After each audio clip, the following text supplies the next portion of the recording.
There is nothing worse for a deer on a cold winter night than to be on a highway looking towards some bright lights approaching at high speeds, feeling the rumbling of the highway, hearing the roar of the engine, seeing the quickly approaching vehicle coming at high speeds, and uh, assuming the worst. So here we have Zaporizhzhia in the headlights of the Russian army, which is quickly approaching. Russia was having a very hard time advancing in this area, but it seemed to be able to start moving along and pushing through Ukrainian resistance until the resistance began to slowly collapse. So here we have the Russian army reaching Primorsk, and we have a confirmation of that here on this DivGen website. Here we have in the kind of the reddish pink color here the confirmed Russian advances, and the white is kind of a gray area. Unsure if they're holding those positions or not, if they're in those positions, those locations or not. So we go back to this map and we can see Zaporizhzhia very close. And below Zaporizhzhia we have Balabin and we have Kushum. So Kushum really begins the urban area because it's all kind of connected from Kushum up to the city of Zaporizhzhia.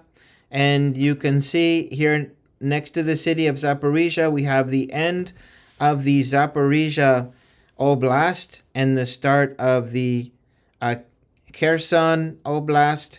So we're getting very close to the to Russia finalizing its military conquest of the Zaporizhzhia Oblast, which actually has been incorporated into the Russian constitution as part of Russia. So for the Ukrainians, they're defending their territory, and for Russia, they're doing the same.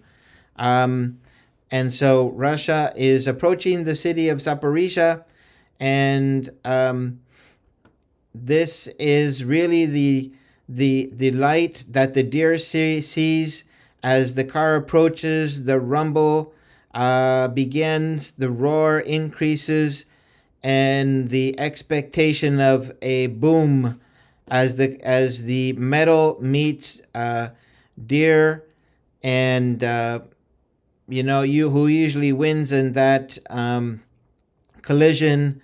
So this isn't looking good for Ukraine or Zaporizhzhia. It's looking very good for Russia.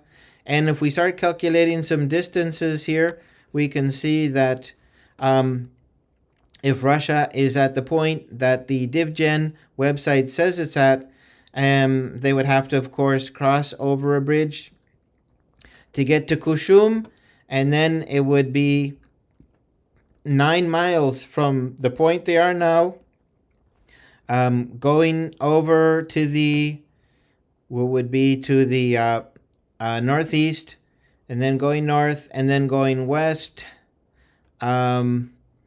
So anyway, that looks like 9 miles. So that's really not a very large distance. Now, if we take that and in case that this water body freezes and all they have to do is cross the water body, then we're looking at 4 miles. So basically, Russia is at this point 4 miles from the Zaporizhzhia urban area, because Kushum, the Zaporizhzhia area is basically this is the kind of a suburb of Zaporizhzhia. And if we go back to this map and we zoom out a little bit, well, we can see that Zaporizhzhia continues on quite a bit more.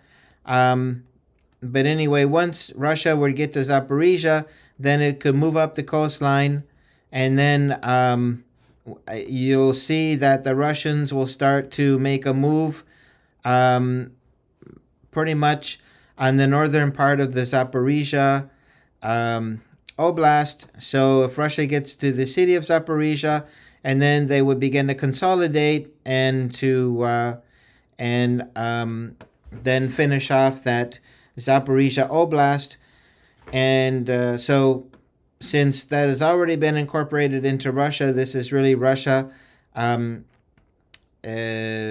liberating territory that's currently held by Ukraine. And next to Zaporizhzhia is the is it Mykolayiv? Mykolayiv Oblast. So that's not one oblast. In that oblast, we have Kryvyi Rih, which is the hometown of President Zelensky. And so what Nico so I don't know if that's the Mykolayiv Oblast, but in any case, Russia's going to have to go through this oblast to get to Kherson. So anyway, whatever that oblast is, Russia would probably take that and then go to Kherson. So Zaporizhzhia is a really important city in this whole conflict, and it's a very large city. But fortunately for the Russians, unfortunately for the Ukrainians, it's on the wrong side of the river. Now, who did that? Who planned that? Anyway, Zaporizhzhia is on the Russian side of the river. So as the Russians do what they say they do, which is liberating territory. If they're liberating territory, they're eventually going to get to Zaporizhzhia, and Zaporizhzhia's on their side of the river. So anyway, this could fall easily into Russia's hands. And we have here Kushum. So this city really begins the whole urban area. It all kind of connects. So anyway, this is the bad news, and we're going to start 2026 with the Russian forces basically on the outskirts of Zaporizhzhia. So, we could go through all the cities that Russia recently has, what they say is liberated. And it's a long list. So anyway, 2025 was not a good year for the Ukrainians. How will 2026 be? Anyway, when do you think the Russians will be to Kushum? When do you think the Russians will take Zaporizhzhia? If you have any predictions, please leave it below in the comments. And I'll leave a link to each of these websites in the description box. And if you would please like this video if you liked it, and share and subscribe, I'd really appreciate it. So basically, Russia's 4 miles from Kushum, assuming that this river, you want to call it, I guess a river, would freeze over. Now, what is this? This might even be solid ground. So anyway, it does look like solid ground here. So, and we have a connection here. So basically, they don't need to go over east. They can just cross over here. So basically, they're right on the outskirts of Kushum, and they could be there pretty quickly. That would put quite a bit of pressure on the Kiev regime to start making decisions and to start pulling the trigger. Who knows?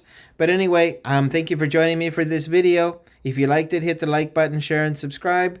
And again, if you have any predictions about Kushum or Zaporizhzhia when the Russians would get there, please leave that below in the comments. So thanks again, and I wish you the very best. Take care. So long.